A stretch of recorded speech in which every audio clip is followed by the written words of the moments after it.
Commission of the Philippines. Ano ba ibig sabihin nun? We are recognized na kami ay legitimate company. Diba? Naka-register po kami sa BIR, so wala po yung katatakot na kami illegal.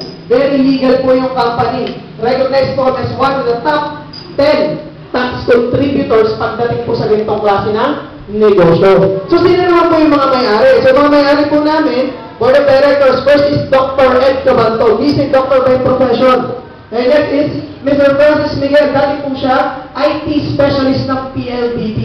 He's the Vice President for Finance. And next is Mr. Raymond Asperin, or also known as John Asperin. Siya po yung Vice President for Marketing and Sales. Isa po siya physical therapist by profession. So ngayon naman po, ito po mga may-ari na ito, tinayin nila AIM Global as a distribution company. Siyempre, isang distribution company, kailangan meron dinidistribute. Ngayon, nakipag-tie up kami sa isang napakalaki pong manufacturing company. Anong company po yun? Nature's Way po yung company na yun. So this company is situated in Springville,